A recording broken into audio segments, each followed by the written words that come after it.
एक नदी के किनारे दो पेड़ थे। उस रास्ते एक छोटी सी चिड़िया गुजरी और पहले पेड़ से पूछी, बारिश का मौसम शुरू होने वाला है, क्या मैं और मेरे बच्चे तुम्हारी टहनी में अपना घोंसला बनाकर शरण ले सकते हैं? लेकिन उस पेड़ ने मना कर दिया। चिड़िया फिर दूसरे पेड़ के पास गई और वही सवाल पूछा। दूसरा पेड़ मान गया। चिड़िया अपने बच्चों के साथ खुशी खुशी दूसरे पेड़ में घोंसला बनाकर रहने लगी। बारिश का मौसम आया और एक दिन इतनी जोर की बारिश हुई कि नदी के पानी का स्तर और तीव्रता बहुत बढ़ गई। इसी दौरान पहला पेड़ जड़ से उखड़कर पानी में बह गया। जब उस चिड़िया ने उस पेड़ को बहते हुए देखा तो कहा, जब मैं तुमसे अपने और अपने बच्चों के शरण के लिए आई तब तुमने मना कर दिया था, तो अब देखो तुम्हारे उसी रूखे बर्ताव की सजा तुम्हें मिल रही है।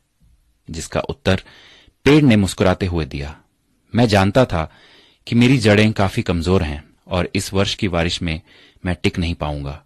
मैं तुम्हारी और बच्चों की जान खतरे में नहीं डालना चाहता था। मना करने के लिए मुझे क्षमा कर दो। और ये कहते कहते पेड़ बह गया। किसी के इनकार को हमेशा उनकी कठोरता ना समझिए। क्या पता उनके उसी इनकार से आपका भला हो। कौन किस परिस्थिति में है हम शायद उसे ना समझ पाए, इसलिए किसी के चरित्र और उनकी शैली को उनके वर्तमान व्यवहार से ना तोलें। प्रभु भी यही कहते हैं कि एक मनुष्य दूसरे की सोच और विचार को नहीं समझ सकता। स्वयं प्रभु ही है जो मनुष्य को उसके हृदय से जांचता है, ना कि उसके रूप से।